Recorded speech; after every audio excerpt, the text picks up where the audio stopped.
La muerte es el único abismo que no podemos simular ni evitar. Es la incertidumbre final. Cualquier otra duda tiene salida posible. El trabajo puede volver, las relaciones pueden repararse, la salud puede recuperarse, pero la muerte no. No hay prueba de lo que sigue, no hay foto, no hay testimonio chequeable. La muerte es el punto más alto de la escala de incertidumbre. Es el cero absoluto. Y ese cero es el gradiente desde donde tu cerebro mide todas las demás incertidumbres. Tu miedo al lunes, a la conversación difícil, al futuro incierto, son todos ecos de ese mismo miedo, el que tanto cuesta decir en voz alta. El miedo a lo pequeño es siempre el miedo a lo grande, pero con disfraz, con maquillaje. Esa sensación incómoda de vacío, en general, se tapa con consumo pasivo. Pero hay algo que no se dice. Ese vacío representa el potencial de creación, donde lo posible puede materializarse. Si el futuro estuviera escrito, no habría nada que decidir. No habría error posible, pero tampoco habría libertad real. Eso es la comodidad total, una cárcel de certeza. La incertidumbre es exactamente el precio que pagás por tener una hoja en blanco, para poder escribir tu destino. Tu libertad existe porque el futuro no está escrito, y saber eso puede dar un poco de miedo. Tenemos una zona en el cerebro que se llama amígdala. Es como un detector de amenazas, y evolucionó para salvarte de peligros físicos reales. De leones, de tribus que amenazan a tu tribu, de no pasar hambre. El problema es que hoy no distingue entre una amenaza que existe y un escenario que estás imaginando. Cuando sentís la duda de lo que va a venir, la amígdala dispara igual, se activa. Y según tu estado emocional ese día, esa incertidumbre va a ser percibida con mayor o menor riesgo. Si estás bajo de ánimo, tu mente empieza a fabricar catástrofes. Genera películas sobre futuros que no existen todavía. Y el miedo, el enojo o la tristeza, y la tristeza, aparecen igual. Aunque nada esté pasando en el plano físico. Le das vueltas a los mismos pensamientos una y otra vez. Pero solo es tu cerebro, asustado de su propia pantalla.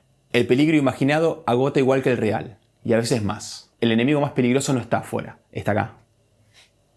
Cuando aparece esa incomodidad y la incertidumbre, el sistema busca alguna salida rápida. Puede ser el scroll infinito con el celu, comida de mala calidad, ver series o pornografía. Y ese consumo te consume. Y no lo digo por una cuestión moral ni de culpa religiosa. Y tampoco lo haces porque seas débil o vago. Lo haces porque ese golpe de placer apaga por unos segundos la sensación de vacío. Genera un estado neuroquímico que actúa como anestesia. Es una especie de parche para un cerebro que tiene miedo de su propia sombra. El problema es que este parche o esta anestesia deja el vacío intacto. Y cuando el efecto se va, el vacío está más hambriento que nunca. Y esto te lo digo porque yo lo viví durante muchos años. Sufrí mucho el miedo a la muerte. Literalmente me quitaba el sueño. A veces me despertaba a las 3 de la mañana con el peso de la nada sobre el pecho. Un peso sin forma, sin nombre, pero completamente real. Intenté resolverlo con pensamiento, con lógica, con filosofía, con consumo, pero ese vacío siempre estaba ahí, siempre estaba presente. Y lo que entendí después fue esto. El miedo a la muerte no se supera mirando la muerte todo el tiempo, focalizándose en ella, tratando de resolverla con la cabeza. Hay una frase que lo ejemplifica bien. Quien con monstruos lucha, cuide de convertirse a su vez en monstruo. Cuando mirás largo tiempo un abismo, el abismo también mira dentro tuyo. Hay personas que se quejan tanto de lo que odian que terminan fabricando su propio monstruo. O se convierten en un monstruo. Su cerebro se vuelve un experto en encontrar motivos para sentirse mal. De tanto mirar al abismo, de la negatividad, el abismo se mudó dentro de ellos. Y estoy seguro que conoces a alguien que se queja todo el tiempo y que representa esto que te estoy diciendo. Y todo esto pasa cuando dejas que tu sistema corra en modo automático. Ese miedo a la muerte, o mejor dicho, la aceptación a la incertidumbre inherente a la existencia se puede entrenar. Sí, se puede mejorar esta sensación.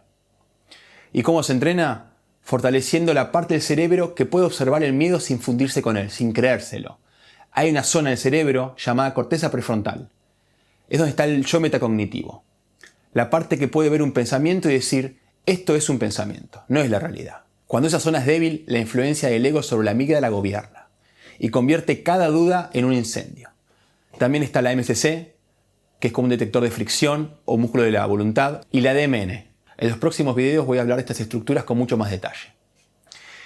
Cuando estas tres estructuras trabajan sin contrapeso, el ego toma el control. ¿Y el ego qué quiere? El ego necesita certeza, necesita controlar, quiere poseer, quiere saber qué es lo que viene. Y cuando no puede saberlo, entra en pánico. No superé el miedo pensando en el miedo. Superé el miedo entrenando lo que lo procesa. Y hay dos frentes principalmente. Uno es el biológico con ejercicios que le enseñan al sistema nervioso a tolerar la fricción sin escapar, sin evadir. Y después está el frente simbólico conceptual, que son modelos mentales que traducen la emoción como información, no como sentencia. En este canal vamos a trabajar los dos. Tengo sistemas y modelos mentales para ambos. Vas a entrenar tu confianza y voluntad. Este canal es ese laboratorio. Acá no vas a encontrar autoayuda, vas a encontrar ingeniería de sistemas mentales. Si te llegó, déjame un comentario. Tu feedback mejora este laboratorio. Y si querés empezar a construir tu soberanía, suscríbete.